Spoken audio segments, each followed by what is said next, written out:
বিসমিল্লাহির রহমানির রহিম। প্রিয় দেশবাসী, আসসালামু আলাইকুম। পবিত্র মুহররম মাসে আমরা আরেক কারবালা দেখলাম। সারা দেশে শহীদদের লাশের সারি আর আহতদের কান্নায় বাংলাদেশ যেন আজ এক রক্তাক্ত কারবালা প্রান্তর। খুনি হাসিনার খুনি বাহিনী সারা দেশকে রক্তাক্ত কারবালায় পরিণত করেছে। ছাত্রছাত্রীদের প্রতি হাসিনার কেন এত আক্রোশ? কেন শিক্ষার্থীদেরকে পাখির মতন গুলি করে হত্যা করা হলো? কেন দীর্ঘ হচ্ছে লাশের মিছিল? কেন আজ 10,000-এরও বেশি ছাত্রছাত্রীকে নির্মমভাবে আহত করা হলো? কি ছিল এই নিরপরাধ ছাত্রছাত্রীদের অপরাধ? এই ছাত্রছাত্রীরা তো হাসিনার 400 কোটি টাকার পিয়ন হওয়ার কোনো সুযোগ তারা চায়নি। এই ছাত্রছাত্রীরা তো বিনা ভোটের এমপিও হতে চায়নি, কিংবা হাসিনার অবৈধ ক্ষমতার ভাগও তারা চায়নি।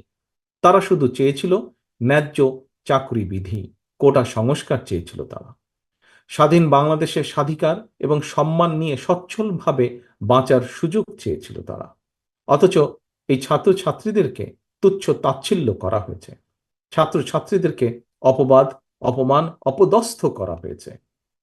নিরস্ত্র সাধারণ ছাত্রছাত্রীদের উপরে পুলিশের ইউনিফর্ম পরিয়ে ছাত্রলীগ, যুবলীগের সন্ত্রাসীদেরকে লেলিয়ে দেওয়া হয়েছে।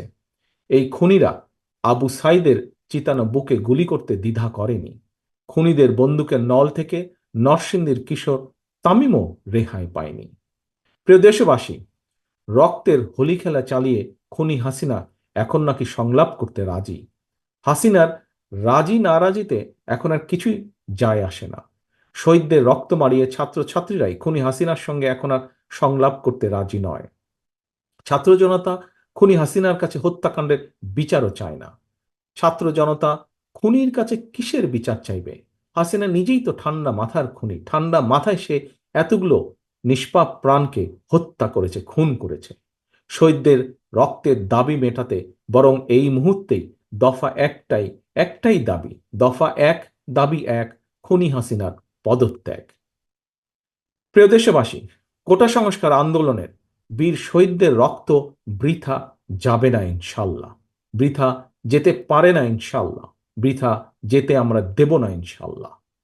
দেশ এখন সম্পূর্ণ দুই ভাগে বিভক্ত। একদিকে ছাত্রছাত্রী, কৃষক, শ্রমিক, পেশাজীবী সহ অধিকার হারা গণতান্ত্রিকামী জনগণ। অন্যদিকে হাসিনা আর তার অলিগার্ক। সুতরাং একজন মুক্তিযোদ্ধার সন্তান হিসাবে, একজন সামরিক কর্মকর্তার সন্তান হিসাবে আমি সেনাবাহিনী এবং বিজেপি উদ্দেশ্যে একটি কথা বলতে চাই। দেশের আপামর জনসাধারণ কিংবা আন্দোলনকারী ছাত্রছাত্রীরা আপনাদের শত্রু নয়, বরং অরক্ষিত সীমান্তে আপনাদের শত্রু রয়েছে। সুতরাং নিজেকে যদি দেশপ্রেমিক মনে করেন, যদি আত্মমর্যাদা উপলব্ধি করেন, পারলে তাহলে অরক্ষিত সীমান্তে গিয়ে সাহসের পরিচয় দিন, ভূমিকা রাখুন। আন্দোলনকারী ছাত্রছাত্রীরা আমার, আপনার, আমাদের কারো ভাই, কারো বোন কিংবা স্বজন। সুতরাং ছাত্রছাত্রীদের বুকে গুলি করে কিংবা তাদের সঙ্গে সংঘাতে লিপ্ত হওয়া আপনার কাজ নয়, অথবা সাহসেরও পরিচয় নয়। এবার আমি আইন শৃঙ্খলা বাহিনীর উদ্দেশ্যে কয়েকটি কথা বলতে চাই। একজন ব্যক্তি কিংবা ক্ষমতাসীন রাজনৈতিক দলের হীন রাজনৈতিক স্বার্থ রক্ষা করা আপনাদের দায়িত্ব নয়। আমি পরিষ্কারভাবে বলতে চাই, ছাত্রছাত্রীদের বুকে আর একটি গুলিও চালাবেন না। অতি উৎসাহী হয়ে থাকলে নিজের বিপদ ডেকে আনবেন। দয়া করে তা করবেন না। মনে রাখবেন, হাসিনার সময় ফুরিয়ে গেছে, কারণ আবু সাইদরা এখন আর বুক পেতে গুলি নিতে ভয় করে না। সুতরাং মানুষ খুন করে হাসিনাকে আর টিকিয়ে রাখা যাবে না। সারা দেশে ছাত্রছাত্রী, শিক্ষার্থী, প্রিয় ভাই ও বোনেরা, 52, 71 কিংবা 90 প্রতিবারই বিজয়ের ইতিহাস রচনা করতে তরুণ যুবক ছাত্রছাত্রীরাই রাজপথে সামনের কাতারে থেকে নেতৃত্ব দিয়েছে। চলমান আন্দোলনেও ছাত্রছাত্রীরা বীরের ভূমিকা পালন করে চলেছে। বুকের তাজা রক্ত দিয়ে গড়তে চলেছে বিজয়ের নতুন ইতিহাস।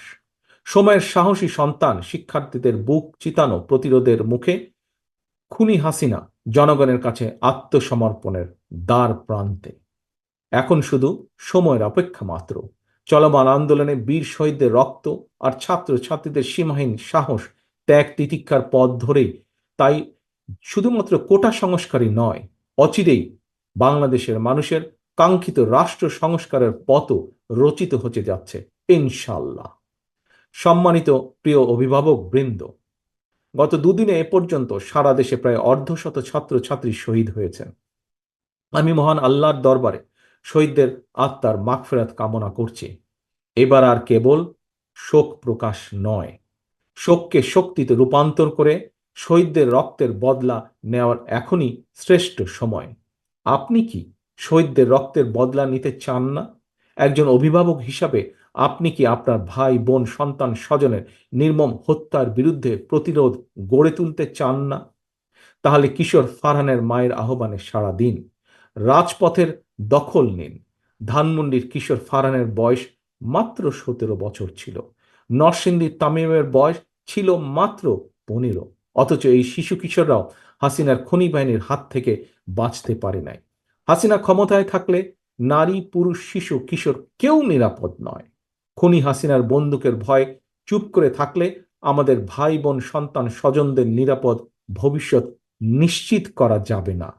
তাই সন্তানের একজন পিতা হিসাবে সম্মানিত সকল বাংলাদেশের সকল অভিভাবকের কাছে আমার বিনীত আহ্বান, আপনারা রাজপথে নেমে আসুন।